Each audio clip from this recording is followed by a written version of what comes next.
start anytime? Start whenever I want? Yep, you're good enough. Afternoon. Currently, there is a historic misperception regarding the hemp plant amongst the American public. The hemp plant can only be used for industrial purposes,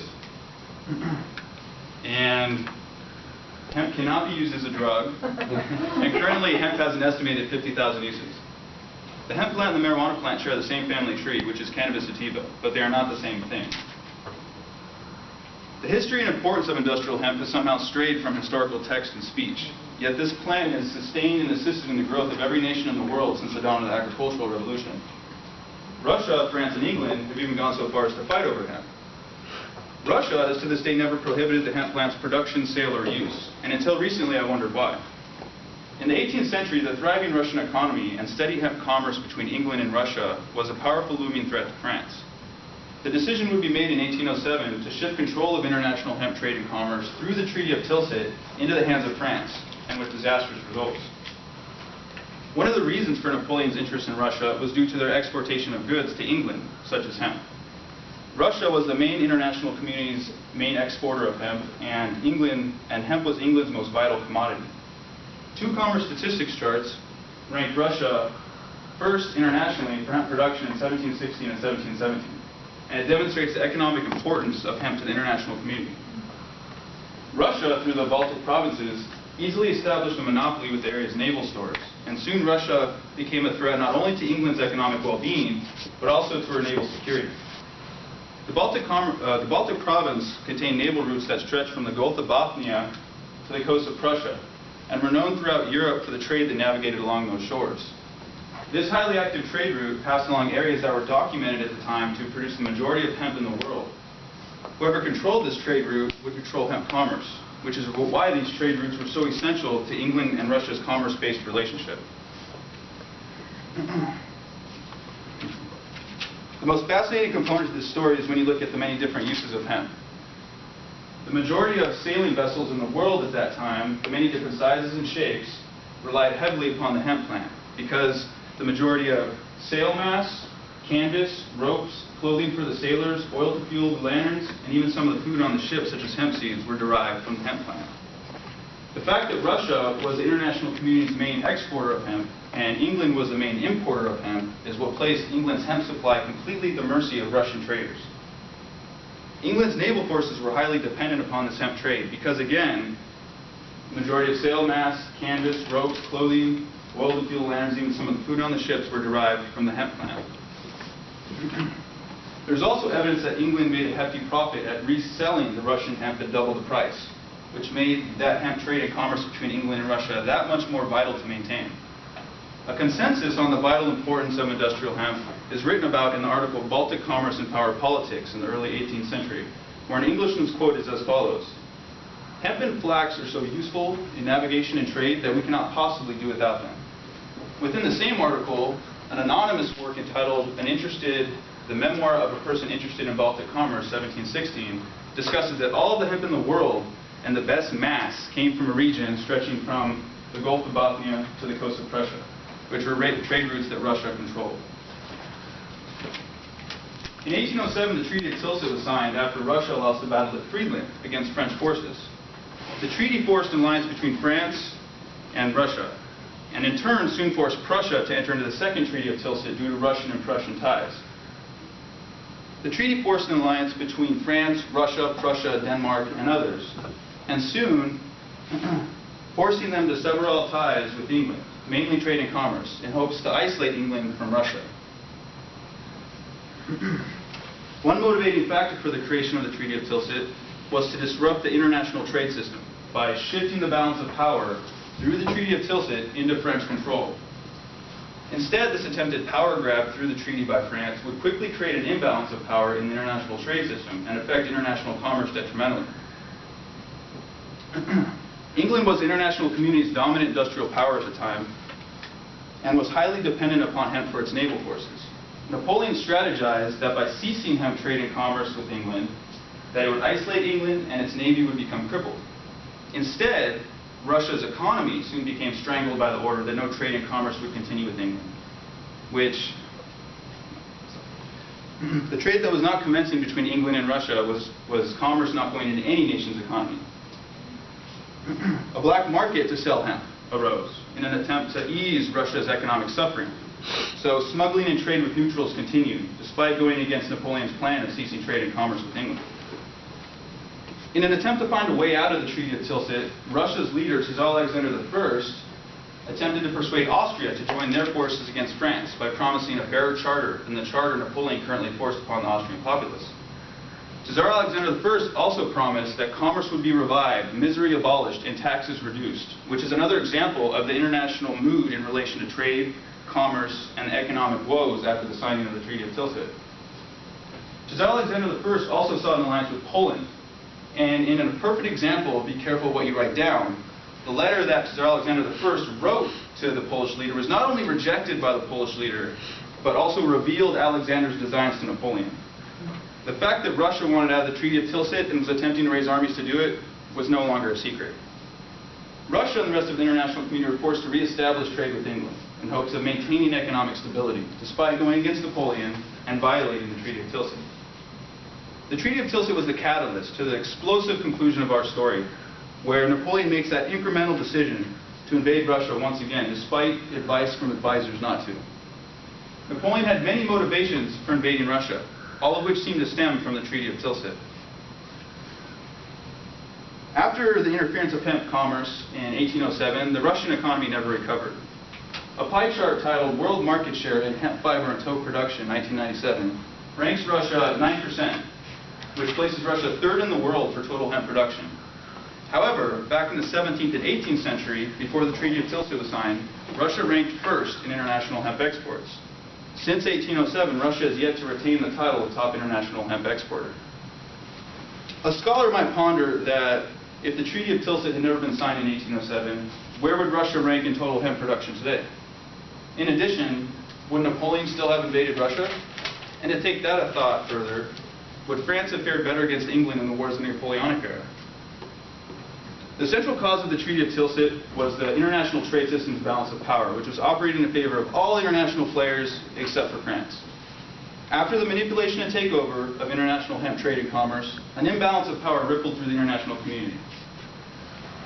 By denying the international community trade with England, the dominant industrial power, it denied each international economy the commerce that resulted from that trade. The treaty was created to economically benefit France and to cripple England's economy and naval forces through the absence of hemp naval supplies. Instead, the Treaty of Tilsit became England's greatest ally and France's worst enemy. This historic strategic misperception fills me with the sudden sense of deja vu.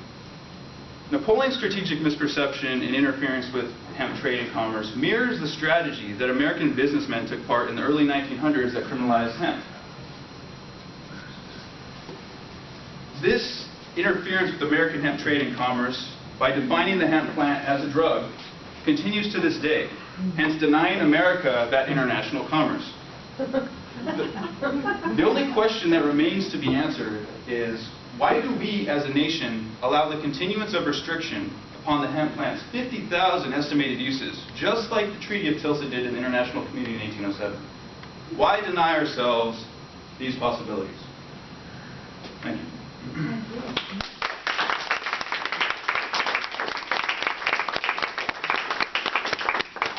We now have about a little over 5 minutes for questions. Judges could go first.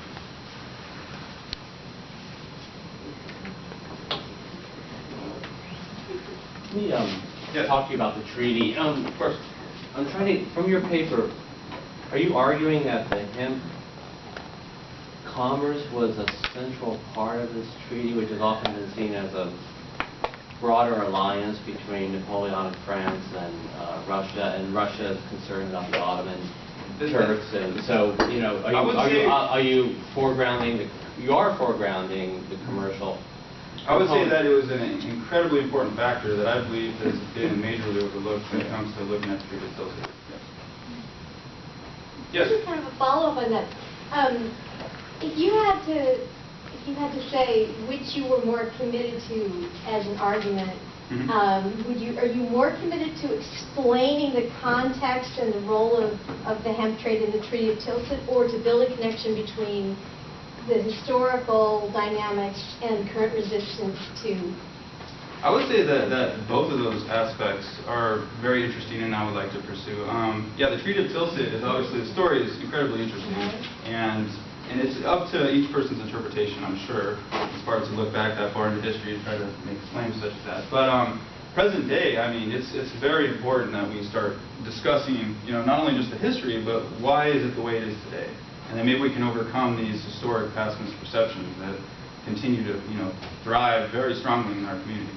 I think you might have to bet on one of those horses. I would say probably present day that is probably most important. Yeah.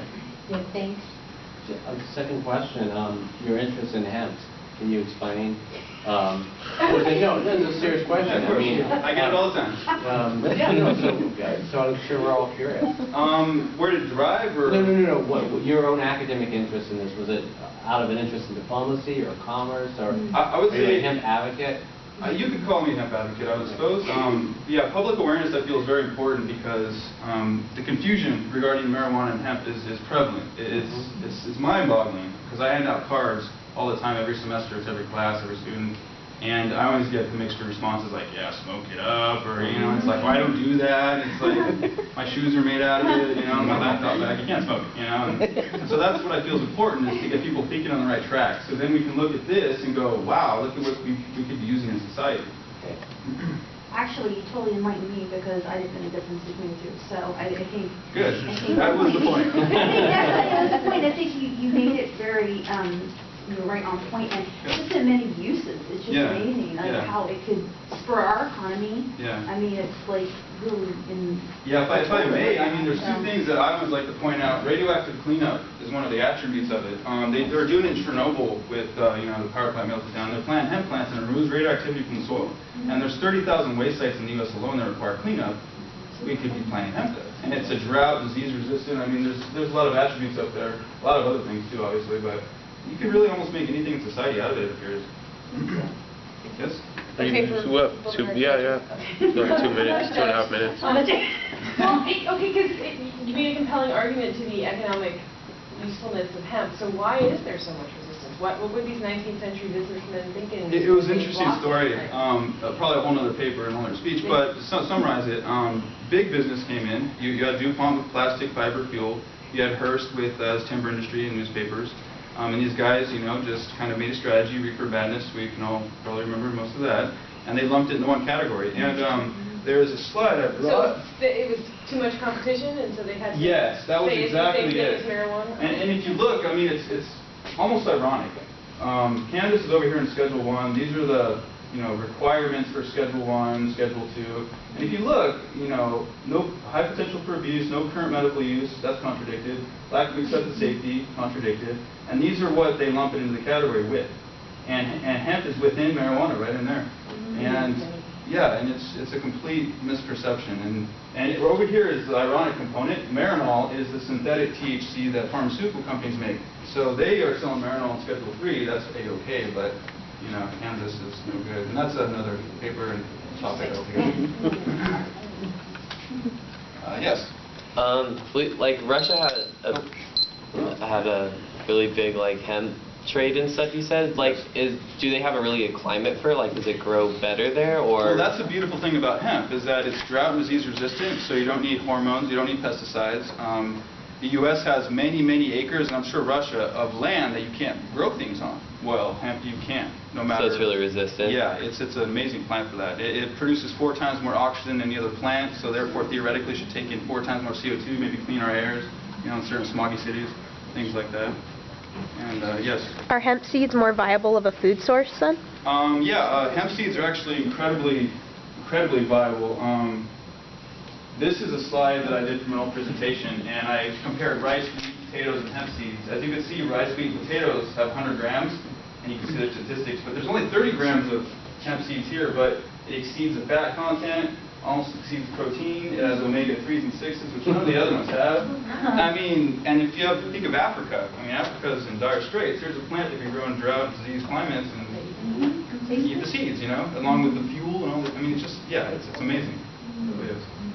So I heard the beeper go off, so. No, you said, yeah, you had like 5 seconds.